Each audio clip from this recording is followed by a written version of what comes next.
Hey everyone, welcome back to RPG Imaginings. I have a second video here in a short time span because thanks to the bump that I got from Chaosium with them sharing my RuneQuest slipcase unboxing on their blog and on ObChaos, and on their Twitter channel, I have now went over 100 subscribers. And so if you're new to the channel and you came here on account of Chaosium's posts, or if you just showed up regardless of whether you had seen Chaosium's post, welcome to RPG Imaginings. And I thought I'd do a little something special here very quickly with a quick turnaround for 100 subscribers. And I'm going to be unboxing a product that I have had my eye on for quite some time, and this is kind of a non-usual product for me. I don't normally buy these sorts of things, and I'm going to be using it in an upcoming Call of Cthulhu game, and I thought it might be interesting for people to see how I plan to use it in my Call of Cthulhu game, because this is not a product that was expressly designed for Call of Cthulhu, but I think that it's going to be interesting for some of my viewers in the audience, especially for those of you who may be interested in Call of Cthulhu, to see how I'm going to repurpose a product that was designed for another game. And I mean, this is a flexible product. Now, before we get into it, I need to warn my players in the audience. And so if you are a member of my role-playing group, if you are Eva or Chris or Carrie or Sky or Ashley, I need you to switch off the video now, because I'm releasing this video before our next game, and this is a product that I plan to use in our next game. And so I appreciate your patience in waiting to watch this video until after we have our game. And so waiting. Hopefully my players have shut off the video. And what do we have here? Well, what we have here, Dungeon of the Mad Mage, Hallister's Lab, premium set. Let's get it out here. I normally do not buy miniatures, and the reason for that is that one, I frequently don't have a lot of time to paint miniatures. So what I really like about what WizKids has been doing with these newer Dungeons & Dragons sets is that these are chocked full of painted miniatures. Now, amongst painted miniatures, I'm kind of like a big bang for my buck sort of gamer, and I haven't really felt it, a lot of the products have not been things that I could use in my game. This is definitely something that I can use in Call of Cthulhu, because it's Hallister's Lab, which Hallister is a character that features in Dungeon of the Mad Mage, but the sorts of props that come in this premium set are the sorts of props that I could also use in a Call of Cthulhu game. Specifically, I've had my players on track as part of their choices that they have for what sort of scenarios that they want to work towards. One of those scenarios has been a long-standing goal for Carrie's character, Carrie's character is Alex Moore and is a private investigator. And her hook was that I was going to invite her to Providence, Rhode Island for the Doors to Darkness scenario, Darkness Beneath the Hill.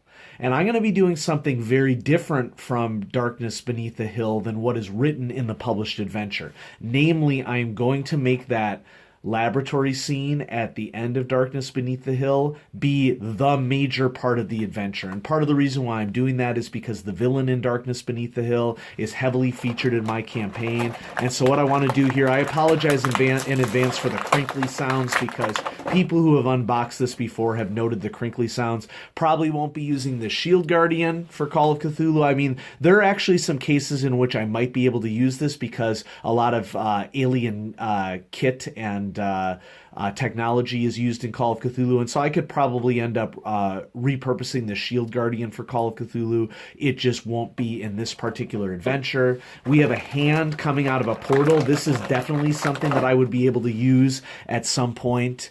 What else do we have? A bird cage. This is something that I could see myself using for this exact adventure. The particular villain, who I'm not going to name because I'm not exactly sure how far I'm going to get in the campaign game that's coming up in a couple weeks for us. But I could see this particular villain having some sort of creature trapped in a cage, so I will definitely be using this.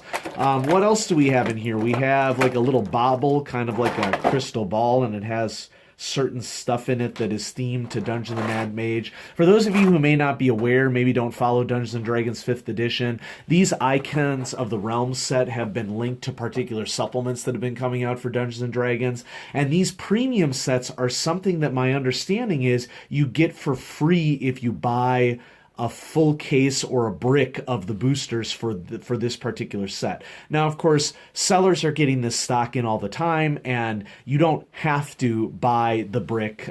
You can buy the premium set separately for sellers who are willing to sell it.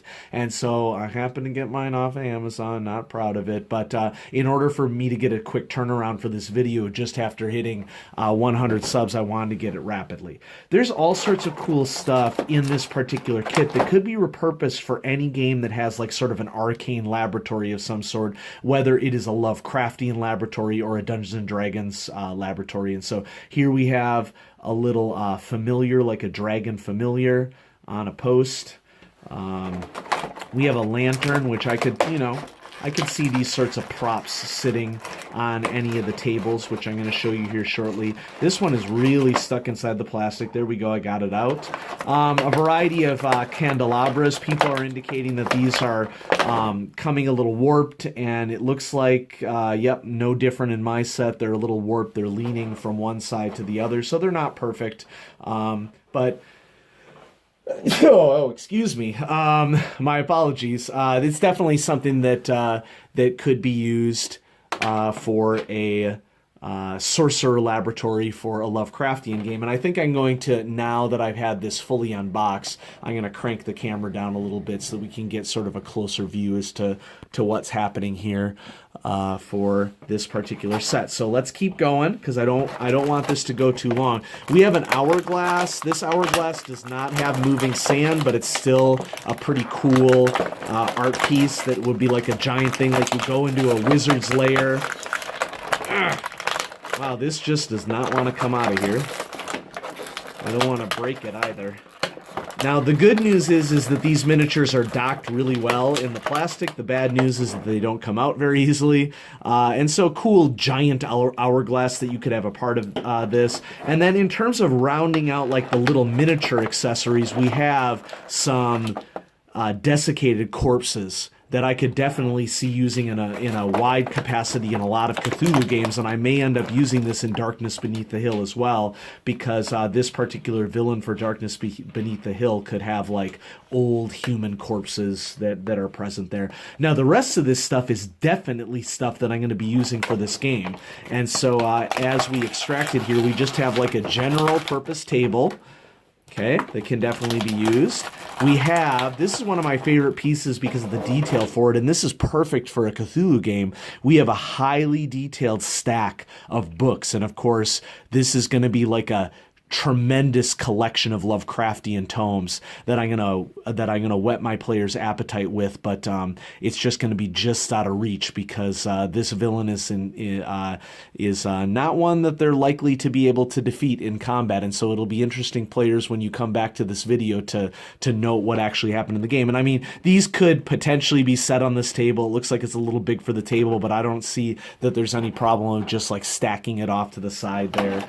Then we have a sort of short bookcase with a variety of different baubles, and I think this is a blue dragon skull for Dungeons and Dragons, but this could definitely be a skull of some sort of Lovecraftian, one of the elder races, with the lesser independent race or greater independent race, depending upon how I define it. This bookshelf right here, there's a piece that pops out, and this is kind of a cool piece, especially for a Dungeons & Dragons game. This is intended to be like an interactive piece in that these doors close. They don't close perfectly. But also, this wardrobe has a hidden back that you can pop out as well. And so if players are like looking for a secret door now, mine's wedged in there pretty good. I mean, I don't want to break it, and so that's something that I probably have to take a dull knife to in order to pry it out, but this back piece does come out, and there's essentially a hidden door through this armoire or bookcase here, and so that's going to be something that's going to be in the villain's lair in Darkness Beneath the Hill. We have another table, but this table is filled with all sorts of arcane stuff. which, will will make this setting come to life. My goal here is that, like, I'm not going to be using this as a combat setting or anything like that. I mean, technically it's player choice. It could come to that.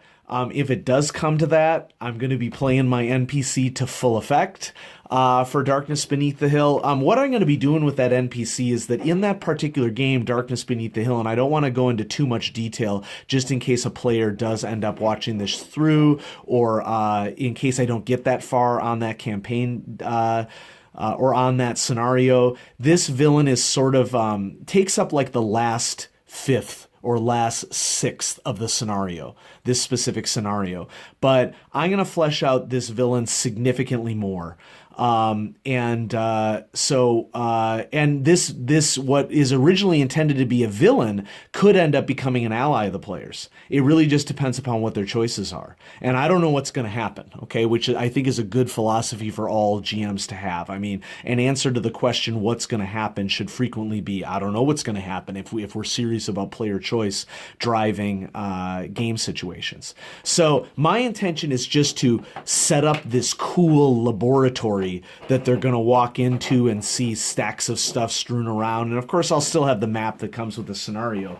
But the coup de grace, and my players are going to represent this, or are going to recognize this right away. This is intended to be like a ground-based gate for Dungeons & Dragons with this hand coming out of it right here. But what I'm going to do is, before our game session, is that I'm going to find a way to prop this up, because this is going to be a key connecting gate situation for something that not only appears in the scenario, but also is a recurring theme within my campaign. Gate travel is a thing that has become more and more a feature of my game, and it's something that we're going to continue to explore. So a huge part of the reason why I got this set, in addition to getting all the value with the other pieces that you see here, is that this is the piece that I really wanted, this one right here, because it is something that fits into my campaign perfectly. It fits into what my characters are interested in, sort of the flow of the scenario. And so there you have it, folks. These are all the pieces that come with the Hallister's Lab premium set for Dungeon of the Mad Mage for Dungeons & Dragons. This is the first official painted miniatures that I bought for Dungeons & Dragons in a very, very long time, and I thought it would be a cool thing to unbox for you here on the channel, especially since, I wanted you to think about how a GM might go about repurposing this stuff for a Call of Cthulhu game, because I think that this set fits in perfectly with Call of Cthulhu. And so thanks for watching. Thanks for subscribing to the channel. Please do like and subscribe. This is my second YouTube channel. I also have another YouTube channel called Clutch Situation, in which I review mechanical pencils. And so depending upon the things that you're interested in, maybe check out Clutch Situation, or maybe you're just here for role-playing and gaming, and that's fine too. The key is that I really appreciate your support, and I'm going to continue sharing my unique take on the hobby with all of you. And so thanks for watching RPG Imaginings, and I'm going to continue making video content for you. Have a great day, everyone.